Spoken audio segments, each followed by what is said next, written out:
so excited to be here. My name is Anna. I'm really digging the new memojis because now I can have green hair, which is real life. So a little bit about me. I'm a design manager at Clover Health. We're essentially a tech startup inside a Medicare insurance company, so I can tell you a lot of stories about that. I am also the co-organizer of Design for Healthcare, which is a meetup that has bi-monthly sessions here in San Francisco. In fact, Andrew was one of our speakers a long time ago. And I have a master's degree in social impact design from Maryland Institute College of Art in Baltimore. And so the reason I mention those things is simply because I'm super excited to talk to you about this topic, because I've spent a lot of time thinking about this and chasing it and trying to figure out how to find it and make it for myself. So kind of early on in my career, I thought a lot about my design work and what I wanted to put into the world and the types of products I would work on and how those would be so meaningful. But, you know, invariably all these pesky other things came up, like people, my relationships with my manager, or my teammates, or the environment, like my commute really sucked or whatever, and that was not meaningful. Or the opportunities for me to grow and learn just weren't exactly what I wanted at that time. Or the company didn't have a vision that I believed in, or, a solid business trajectory. And, so I would switch projects or I would switch companies, and I would be like, these things are just getting in the way of my meaningful work.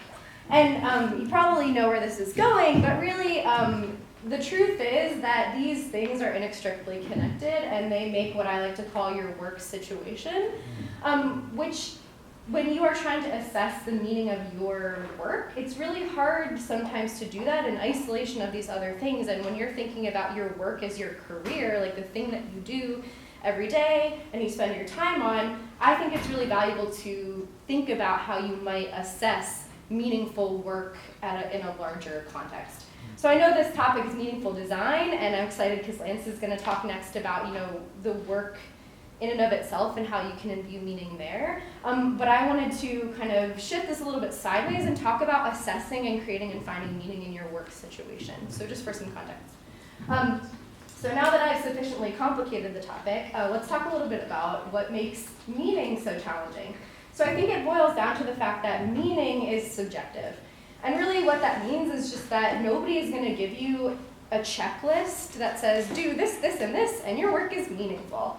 And in fact, the only thing on that checklist is that you have to figure out what meaning looks like for you if you want something to be meaningful. And so that can be really daunting, probably, also maybe exciting if you're up for that challenge of defining that. But I'm really excited because I want to share with you a framework that I've used consistently, tried and true. It's very much a part of my life, my work life, and my personal life, and that is your individual values. So because one of my individual values is understanding, I'm going to talk a little bit more about what that means to me. So your values are core beliefs that we hold or care about. These are some examples of values: curiosity, teamwork, empathy, justice. There are many. Some of these might be yours. Values are also subjective, like meaning. They're very personal. You make them. They are personal to you. They can also change over time. So what's important to you now, what you value now, might not be what you value when you're a new parent or when you're, have a new diagnosis. So reflecting on those things over time is also important. And we use them to determine our opinions about the world, whether we're consciously aware of it or not. They're kind of what underlays the way that we view the world around us. And they're often the why behind how we feel. And so really what that means is simply that whenever you feel that something is meaningful to you and you have a strong emotional charge related to it, it's probably because that thing is in support of one of your core values. Conversely, if you have like an offended reaction to something or something feels really dissonant, it's probably because that thing is not meaningful to you, and therefore is in opposition to one of your core values.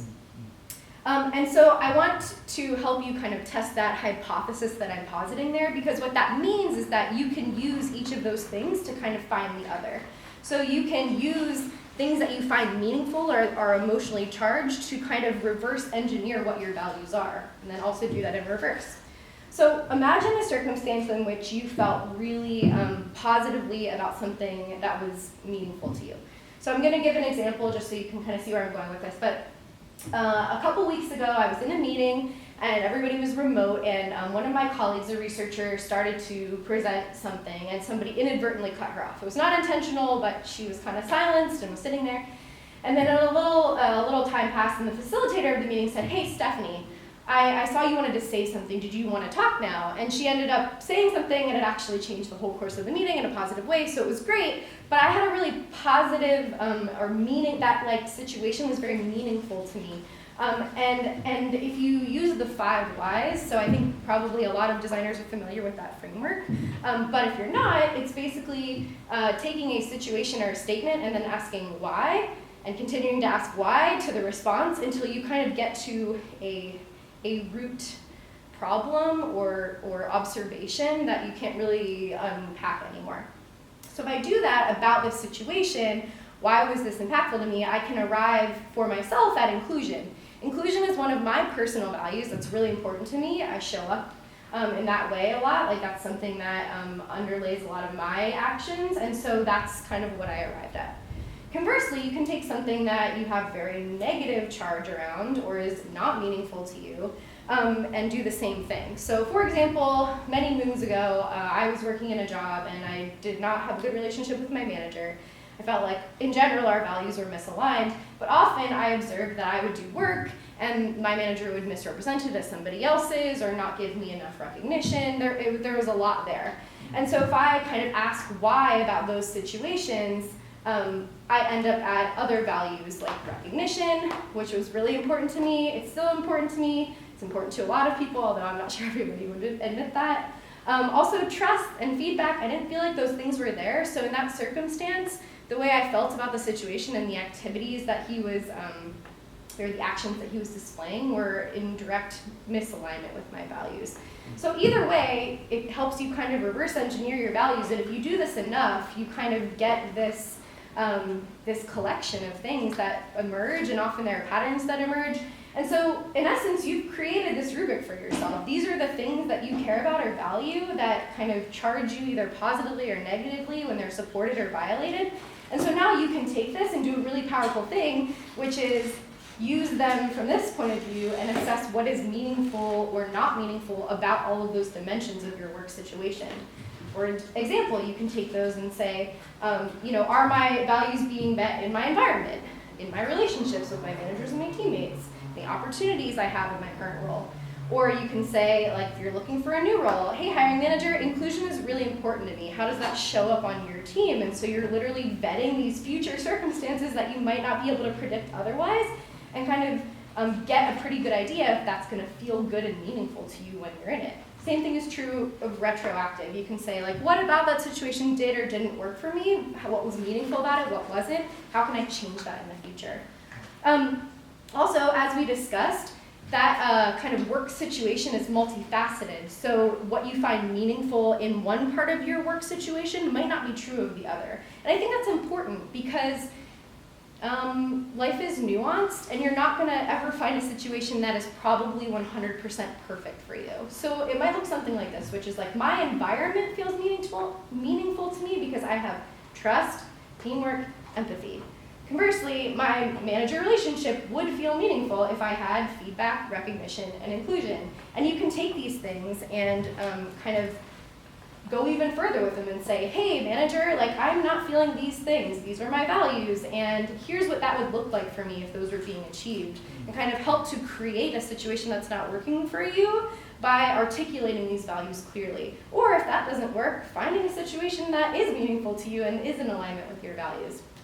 So I have some final thoughts, which is that because this was a 10-minute presentation, I kind of breezed through this like hard reflection period and arriving at those values. And it's worth mentioning that that takes a really long time and a lot of like hard self-honest work. And also, as you change, so do your values, and so it's worth reflecting on those over time. But I think it's worth doing. And I think that because I use my values constantly every day in how I show up in my personal relationships and my work relationships. I'm very forthcoming with what my values are, and I use them as talking points in the way that I described with a lot of people when our values are in alignment or in misalignment to try and make the situation better. I also really value psychological safety on my team. This is my team participating in a card sorting exercise around individual values, and we use them a lot with each other, and I use them with my reports to figure out how things are or aren't working and how to make them better. I've also done this in romantic relationships before. Some people are down for that, some people are not, but it can have really good results if they are. So there are lots of uses for this. Another thing I had to omit because time is like all different types of exercises that allow you to reverse engineer or come up with your values. I have so many and I would love to talk about them with you, but at a later date. So thank you so much for letting me talk about that.